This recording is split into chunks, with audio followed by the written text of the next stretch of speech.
today's video, we will be taking on the immense task of building the moon. Not that type of moon, this moon. Now, I was going to make a video about the building of my new modern day house, but I decided to bin that off. Spoiler alert, it looked like shit. So instead, in honor of DreamWorks Animation announcing the new Shrek film, this looks disgusting by the way, I thought it would be a good idea to dedicate a build to their moon logo. Basically an excuse to build a moon. Also, the new Minecraft Spring update just came out while we were building this, which means there is tons of new goodies! Now, we aren't actually going to build a moon with a little underage child on it. No, that would be weird. God, I need help. Instead, I thought we could build a magic wizard tower to fit my magic redwood forest kingdom. So, join us on our building and continue a serial murdering psychopathic slaughter of all mobs that deserve no mercy. And without further ado, let's get started. The first course of action was finding the perfect spot to build my mega moon monument. That's right, I used alliteration in that sentence for you little English literature neeks. Fuck! I thought the best place to start would be across from my bridge build. But I definitely didn't copy from B-dubs, but still did the hard work of building the damn thing. As it would fit the aesthetic of the forest and the moon rise in the background quite nicely. I began to build up in increments of 50 blocks all the way to max build height. I did this so that I could gauge how high I wanted the build to be and where to leave some room for any extra details I wanted to lay on top of the build itself. Once I had decided on where to start the base build, I set the foundation of the wizard tower first, and then began to build. This was also the color palette I wanted to go for anyone that actually gives two worths of a shit. These colors I kept consistent on all of the buildings slash houses within the moon itself, because I'm a little freaking neek brave. I then continued on to build the wizard tower to include a multitude of different block types. And there's not much else to say about it really. I mean, it's just a simple wizard tower. Nothing too special. Just like my mum used to say about me. Oh, fuck. We are just placing the final blocks on this tower roof, and there we have it. I'm loving the color palette at the top of the roof. I think that's working really, really well. But now we're just gonna go in and insert the finer details into the build, and then we're gonna go ahead and complete the other buildings around it. We're basically gonna come to the left side of this tower here and bridge off to the left and just build like a nice little extra tower room. And then it's gonna have like a nice little pointy top at the top as well. Now all that's left to do is just build like a mini rooftop for this little tower here, and then we are pretty much done with the roof. Again, I wanted to keep the color palette consistent with the bigger roof, so we used the same materials as before. And yeah, don't worry, your YouTube isn't having an aneurysm, it's my OBS. Again, deciding just to record half my screen for some reason. But after finalizing a few more details to the tower, we were finally ready to move on to the next step. Well, this is what it currently looks like. We're gonna go make a start on like the other buildings to either side of the tower. I wanted to keep this house a little more simple while still matching the tower's overall aesthetic. That meant using a lot of the same building blocks, but also wanted to play around with some different concepts and materials for certain elements, such as building one wall out of bricks, using lecterns as patio banisters, and scaffolding as window panes. No way, dude. How do they spawn this high up? No! Come back down, come back down. Come on, give it to me. Yes. Yeah, that's right. Fuck off. This is my tower. My tower. No way! I just killed them and they come back! Nah, this is ridiculous, man. I just killed a pack of them and then they've just spawned again. Oh my god. Holy crap, I did not see that. Woo! Yo, the whole world could have just ended right then and it was down to phantoms. Dude, whoa. Right, let's just do a quick little update on the house in the rain, because it's always raining in this world. And I like to be moist. So first, here it is. You walk through the front door. Oh, hell no, man. What the fuck? We still need to do all the interiors. We're just focusing on the exterior for now. But you basically go over to here. This is going to be like, I don't know, where you like serve stuff. Kind of like a market type-esque sort of thing, even though I don't really know who's going to be visiting this house up in the sky on the moon. But we go up onto this ladder, and then we come to the first floor. This is going to basically connect to the tower with the roof. But you come through this door onto a nice little patio, get like a nice little view of like the tower over there and the forest section, which is quite cool. And make our way to the second floor. Again, we got like a nice little patio, better view of the forest itself, and you come back through here, and then again, this is good. This is just going to lead up into the roof section with some more rooms and bedrooms, and then we kind of got like this cool little like window design type thing. Don't know if I'm going to keep it. I might change it. But for now, this is kind of what it's going as. So that's pretty much it. And we come up here, now we're going to be building the roof. We banged out the rest of the roof and added in some cool overhanging lighting features, and then we were done. Okay, so I've done some research and I found a pretty nice little build to put on the left side of the tower. Again, I'll put a link to all the builds and references that I find in the description below. But we're going to basically build into the tower like so. So it's not like totally separate. Oh, and I don't mean to show off my joggers again. Sorry, ladies. Building this little wizard hut was actually quite fun. My favorite bit about it was adding all the extra details on the outside and onto the roof itself. Just playing around with different gradients and lighting options just really pulled the whole thing together. We then moved on to completing the interior of the hut, which was also a lot of fun too. Doing little builds and micro designs like this is always fun and a breath of fresh air from doing the big mega stuff. God, I sound like such a freaking loser. All that's left to do now is to go ahead and do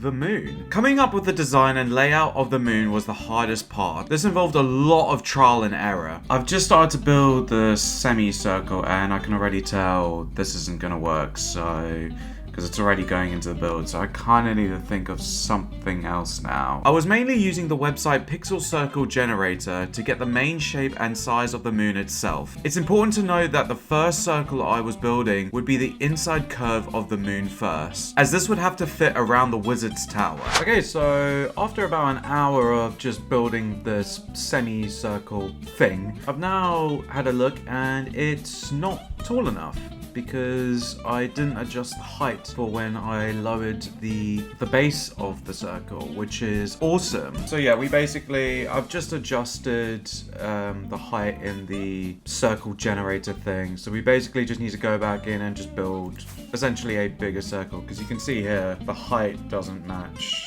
It's not going to be tall enough. Once that was in place, I then moved on to solving the outer curve, which was a way bigger problem to solve. The issue with this was that crescent moons have a slightly longer curve to the outside of them, which makes them not an ideal circle shape. So I couldn't use the website for this, as they only made circles. After a couple hours of trialing different methods both in-game and on other websites, I managed to find a pixel art website where I could manually input the block dimensions of the current curve I had just built, which then allowed me to move on to the next stage, which was drawing the curve itself. The second major issue with this was I suck at drawing. So I found a method which helped a lot with this, which was taking the middle from both ends of the current curve and then finding the meeting point and using the circle tool to gauge a more accurate curved shape of the outer layer of the moon.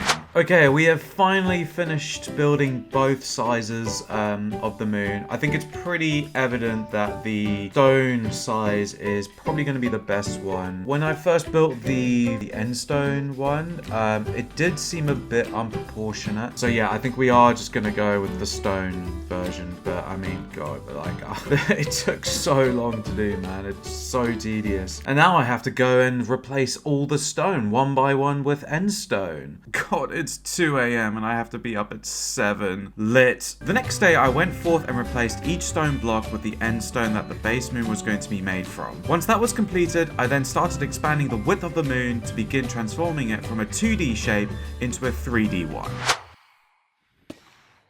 Why couldn't your mum and dad just keep it in their pants? Then we wouldn't be having this issue. Once we had completed filling in all the layers of the moon, I then wanted to add in some moon crater designs. This was a lot of fun as it wasn't too complicated to design and get done. The The only annoying part was having to rebuild the scaffolding over and over again. But we powered through and finally finished the base moon design. Alright, ladies and gentlemen, we have pretty much just finished the main foundation of the moon. And yeah, I'm actually really impressed with how it's looking. I think it actually looks quite sick. But now what I kind of want to do is, it's all just a bit too plain for my liking. It's now going into kind of like the fun bit, because we're just going to add in some, well, just different layers of detail now. So we've got like the different layers for the craters that we've built here. But then I kind of just want to add like a different shade, or maybe we go to white to brown to this endstone color, you know, just to give the overall build just a little bit of like spice or something to it, just so that it's not just all one bland color. So I went back into my creative world to test out what type of color palettes would go nicely with the endstone. I ultimately ended up using stripped pale oak logs and bone blocks, as these two seem to show the most natural gradient for the endstone color. We then applied this gradient along the inside and top curve of the moon. After that was completed, it was time to return to the wizard tower to finish off the bottom section, which would connect both builds together. I again continued to use mossy type materials to give it a more foresty type feel to the builds. This also added a nice weathering effect to the tower overall. Now, while I was building this part, the Minecraft Spring update had just dropped, which meant there were loads of new goodies to be collected. And I thought one of these new additions would be great for this build, and that is the firefly bushes. So, let's go find some. Oh, well, where could they be? Mate, they should have just cast me for Snow White. Would have been a way better film, not gonna lie. Dude, I've been searching for ages and can't find any of these bushes, bro. I just want the bird! Haha, if you know what I mean. Bruh. Oh, I found some. Sick. Bro, these are gonna look so good. Okay, I think we got a healthy amount now, so let's go test them out. Is that it? I thought they were supposed to be like a crazy particle or like proper bright or something. Oh, or maybe you're supposed to put a bunch of them down in a row. Whoa. Oh, okay. Now we're gaming. Let that be a reminder to you all. The more bush, the better. Alright, enough of this default settings BS. Let's try this out on shaders. Whoa, yeah, this looks so sick. Okay, this is gonna be so good for my new build. After I had added in the fireflies, we then moved to the lighting portion of the build. So we've just moved on to the lighting stage now of the build. Just playing around with a few ideas. This is kind of one where it's just sticking with kind of the color palette as the rooftops, but making the lights just a little bit bright. So we're using like redstone lamps here. I'm just gonna try like a few options out, because we might be able to use maybe beacons or something. But yeah, we're just gonna mess around with the redstone first and see how it looks. If not, we can always go in and change the color. Spoiler alert, they looked like shit. So I exchanged them out for beacons instead. The final detail we needed to add to the moon was building some trees right at the top. I wanted to use two variants that I thought would work quite nicely. One was a white themed tree, fitting the aesthetic of the moon quite well, and then a warped nylon tree design, which would match the hanging beacons right below it. I've kind of just binned off the original color palette at this point. I'm so tired.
Well guys, I hope you enjoyed this video. It was a lot of fun to make. Please do consider giving the video a like, and if you'd like to see more, then please subscribe to the channel. And with that, I'll see you in the next one.